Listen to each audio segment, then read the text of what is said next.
¿Qué tal, compañeros? Hoy vamos a ver la solución de los ejercicios de la guía que les dejé la semana pasada, así también la solución del avance, el avance número 5, y algunos problemas del examen del día de ayer que me enviaron unas imágenes acerca de algunas dudas de cómo se resolvían esos problemas. Bueno, entonces vamos a comenzar con la solución de los ejercicios de la guía que les dejé la semana pasada. Y el primer ejercicio era encuentre la representación matricial de la transformación en las bases indicadas y en esa representación determine su núcleo, rango, nulidad e imagen. Bueno, entonces para resolver este tipo de problemas de poner este transformador en términos de esta base, pues utilizamos esta fórmula, la matriz asociada a la base 2 por la matriz del transformador por la matriz asociada a la base 1. Y bueno, y en este caso, incluyendo ahí las matrices, el resultado me da es decir, esta es la representación matricial de este operador en términos de esta base. Bueno, entonces ahora el siguiente paso es hacer Gauss-Jordan sobre esta matriz, de acuerdo a aquel enunciado que nos pide encontrar el núcleo, rango y nulidad en esta base.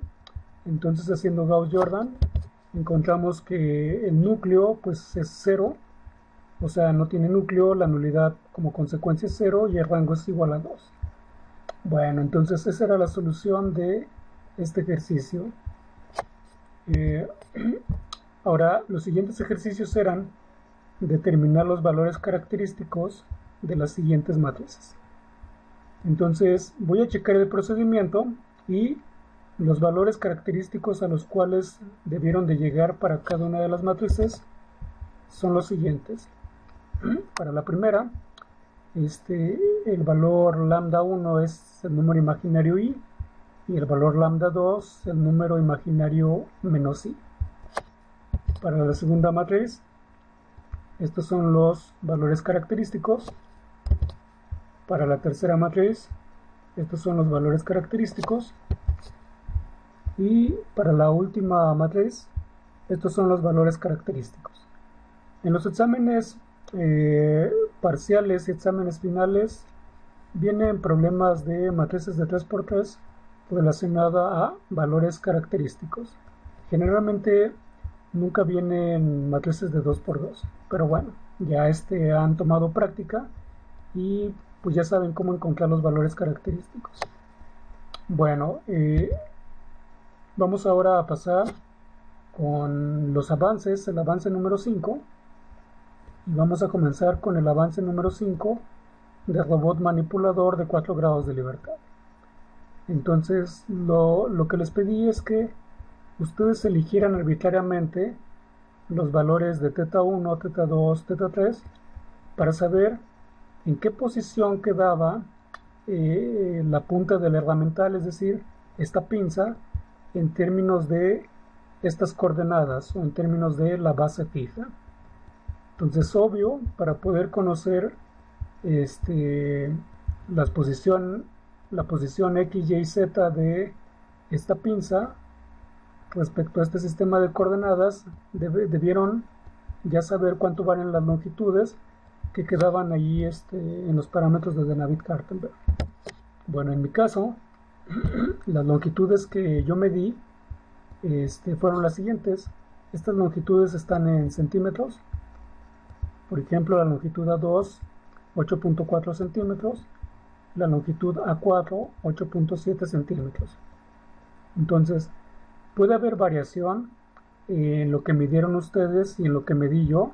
Sin embargo, esa variación no debe de ser muy grande. Esos son errores sistemáticos que entran en el momento del diseño. Pero bueno, entonces más o menos estimo que el error en longitudes ha de andar en más o menos 0.2 centímetros. Si por ejemplo alguna persona midió 9. O sea, acá es igual a 10.8 centímetros, entonces allí supongo que no midió correctamente, ¿va? Pero si por ejemplo la medición quedó entre 9.1 y 9.5 centímetros, digamos es tolerable, ¿no? Bueno, entonces sabiendo las longitudes de los parámetros de Dynamite-Hartenberg para este robot manipulador, yo elegí arbitrariamente estos valores de θ, que son los valores de cuánto se mueve cada motor, ¿no? Para el motor 1, motor 2 y motor 3, ¿no? Noten que el motor 4, el que abre y cierra la pinza, pues no lo consideré, ¿no? Entonces, una tabla similar a estas es la que yo espero ver en el avance número 5, ¿no? Y bueno, aquí, por ejemplo, pues tengo una combinación de ciertos valores de θ1, θ2 y θ3.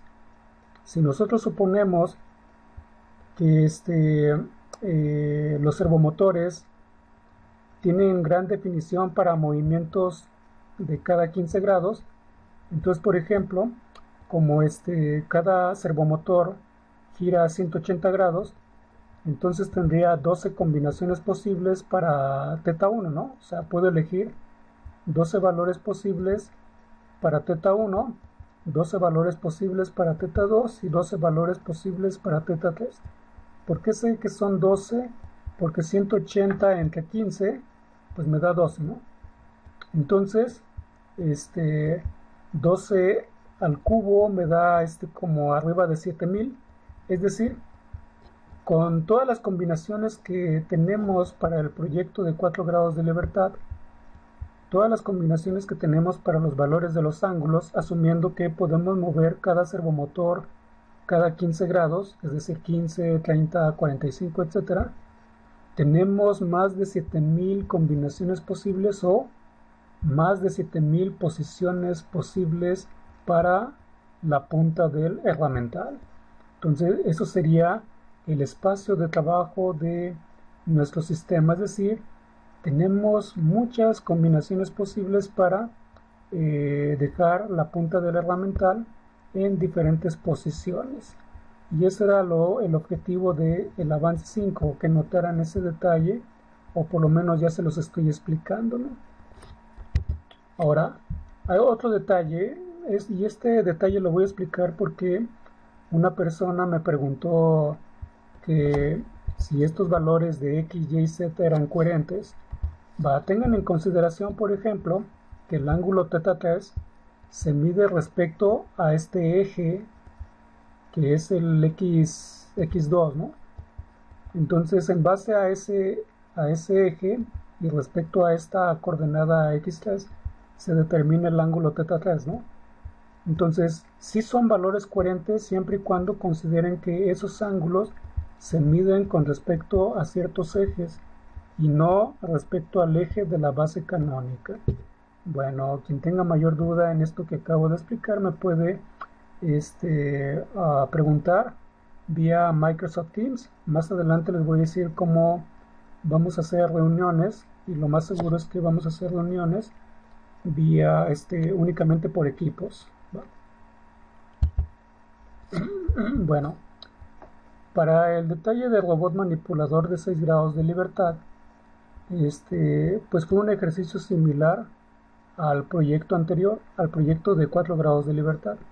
Sin embargo, ahora la posición X, Y, Z de la punta del herramental, que en este caso es la pinza, pues depende de 5 ángulos o bien del movimiento de 5 motores. Y estoy escribiendo este motor que únicamente lo que hace es cerrar y abrir la pinza, ¿va? Entonces también les solicité que eligieran arbitrariamente valores de θ1, etcétera, los sustituyeran en las fórmulas de x, y, z que les proporcioné anteriormente y encontraran los valores de x, y, z. En otras palabras, la posición de la punta del herramental en términos de la base fija. Obvio, también para este caso, pues deben de conocer previamente cuánto valen las longitudes que aparecen en los parámetros de Dynamite-Hartenberg. Entonces, en mi caso, yo medí estas longitudes, por ejemplo, A2, 12.3 centímetros, D4, 2.8 centímetros, A6, 7.8 centímetros, etc., ¿no? Entonces, sustituyendo estos valores de longitudes en los parámetros de Navier-Hartenberg y eligiendo valores arbitrarios para los ángulos, obtuve estas posiciones. Bueno, ahora, en este caso, noten si para el motor 1 tenemos 12 combinaciones posibles para posicionarlo o moverlo, y también para cada uno de los motores tendríamos 12 a las 5 posiciones posibles del herramental, o sea, serían más de 240,000, ¿no? Entonces, noten que entre mayor grados de libertad, pues obvio aumenta ¿cómo se llama? El espacio de trabajo del herramental, es decir, el herramental puede llegar a más posiciones del espacio de trabajo. Entonces, eso lo quiero puntualizar en este detalle. Noten que para este caso, pues más de 240,000 posiciones, es una barbaridad, pero bueno, este robot ya se asemeja más a los robots que se utilizan en la vida real en la industria, ¿no? Pero en fin, ¿no? Bueno, entonces también esperaba que me enviaran en el avance 5 una tabla más o menos de este estilo. Bueno, entonces ahora vamos a pasar con algunas preguntas del examen. Y bueno, hubo 5 personas que me enviaron esta pregunta de cómo se resolvía, y lo que pedían era la representación matricial, el espacio nulo o el núcleo, la nulidad y el rango de esta transformación. Entonces, para resolver este tipo de transformaciones, como aquí involucra una matriz, mi recomendación es escribirla en forma vectorial, ¿no? Es decir, esta matriz sería esta, ¿no? Y bueno, aquí tenemos una transformación del espacio de matrices de 2×2 a números reales. Y esta es la transformación. Bueno, entonces la forma matricial de esta matriz, pues serían ver los números que multiplican a la letra A, B, y C y D y acomodarlos en columnas. Como aquí nada más tenemos una sola fila, pues la matriz es esta. Bien, haciendo Gauss-Jordan con esta matriz, pues únicamente tenemos que hacer Gauss-Jordan de una sola ecuación. Es decir, nosotros podemos despejar cualquier variable en términos de 3 variables. Y en este caso, pues despejando D, me quedaría lo siguiente. Entonces el vector de variables A, B, C, D sería de esta forma, donde noten que a D lo sustituí de acuerdo aquí a la expresión. Descomponiendo este vector, me queda en términos de estos 3 vectores. Entonces el núcleo de este transformador son estos 3 vectores. Y bueno, la nulidad es 3 y el rango es 1, ¿no? Y bueno, así se resolvía este problemita que causó mucha confusión el día de ayer.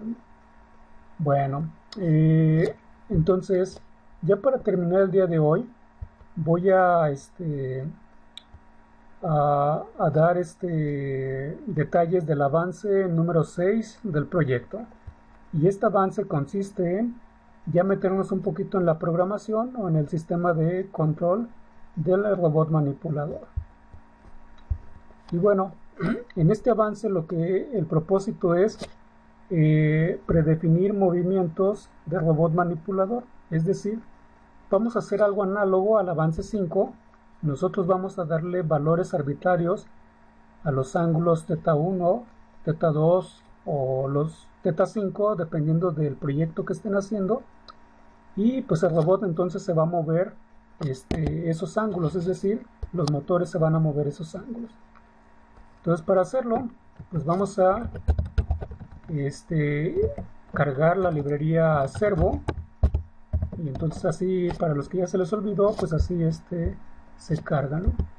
Y bueno, dependiendo del número de motores que tengan, vamos a crear variables de instancia o objetos. Entonces, por ejemplo, yo voy a llamarle motor 1, motor 2 pero ustedes pueden llamarle al objeto como ustedes quieran, es decir, por ejemplo, Pepito, María, Guadalupe, no sé. Es decir, a cada motor le pueden poner un nickname o un apodo, ¿no? Entonces, por ejemplo, ahorita nada más voy a definir dos motores, pero en su caso, pues tienen que definir 4 motores o bien 6 motores, ¿no? De acuerdo al proyecto que estén haciendo. Ahora, como voy a darles ya movimientos predefinidos, es decir, voy a decir motor 1, muévete tantos grados, muévete tantos grados, etcétera. Entonces voy a crear matrices o vectores para definir los ángulos de movimiento para cada motor. Entonces, como los ángulos que voy a definir van a ser números enteros, voy a poner int, y bueno, voy a poner este comando, voy a poner ang1, aunque ustedes pueden darle el valor que quieran, el nombre que quieran, y esto yo me refiero a ang1, que se refiere a ángulos 1, o sea, para el motor 1, ¿no?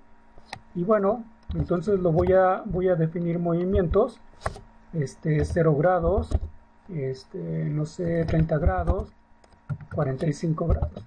Es decir, definí un vector de 3 componentes, 0, 30 y 45.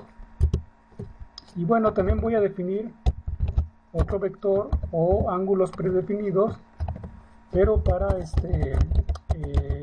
el motor 2.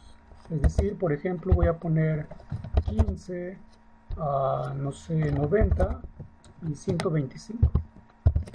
O bueno, aquí voy a poner 15 otra vez. Es decir, vuelvo a repetir el 15 para que por ejemplo, este motor 2 se mueva a 15 grados y luego se mueva a 90 grados y luego se regrese otra vez a 15 grados. O bien puedo ponerle así menos 45, ¿no? Para que de 90 le restamos 45 grados y entonces llegue a los 15 grados otra vez. Bueno, entonces ya que definí eso, voy a irme aquí al setup y entonces voy a invocar el método attach para cada uno de los motores, y esto para conectar los motores en Arduino. Por ejemplo, al motor 1 lo voy a conectar la patita PWM o la que envía la señal al controlador del motor en el pin número 2 de Arduino. Y bueno, yo sé que ustedes ya calibraron sus motores, entonces pues ponen el valor de calibración que hicieron previamente. Y bueno, también voy a hacerlo para el motor 2. Pero la señal PWM la voy a conectar en el pin número 3. Y bueno, y estos valores son los que ustedes previamente calibraron. Muy bien, entonces ya tengo para este caso para 2 motores. Ustedes lo tienen que hacer para pues, todos los motores, ¿no? También tienen que definir ángulos predefinidos para cada motor. Y bueno, entonces aquí en la sección void loop, pues voy a definir ya los movimientos. Pues para ello voy a utilizar un bucle, el bucle for, y bueno, voy a inicializarlo desde el valor 0, y ahorita les explico cómo va a estar trabajando este bucle for.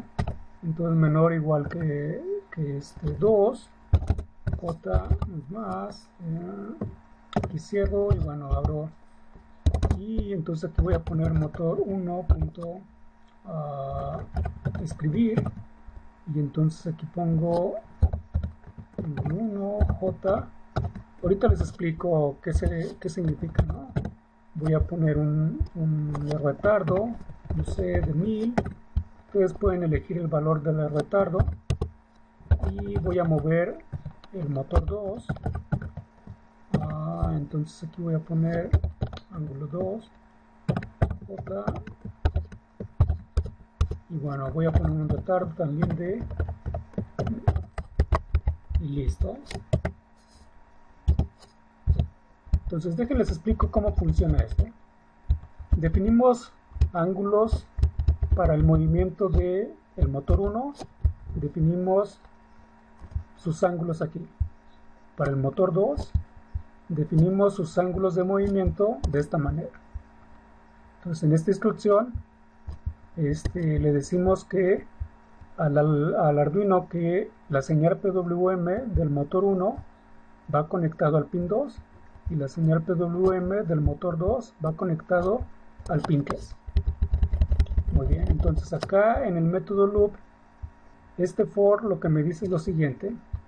Este término J le estoy diciendo que es un entero y va a comenzar desde el valor de 0 y hasta el máximo valor que es 2.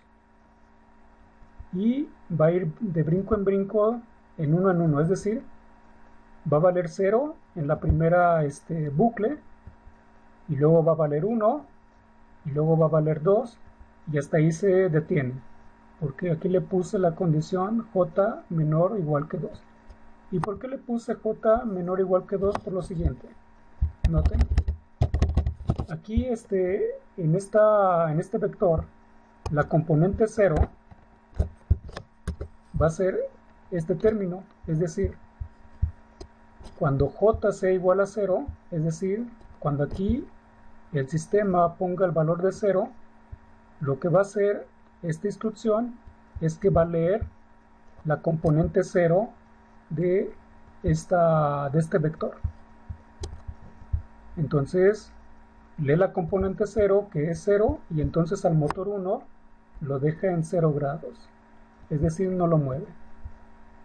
Cuando J ahora valga 1, entonces ahora va a leer la componente, esta componente de aquí, la componente 1.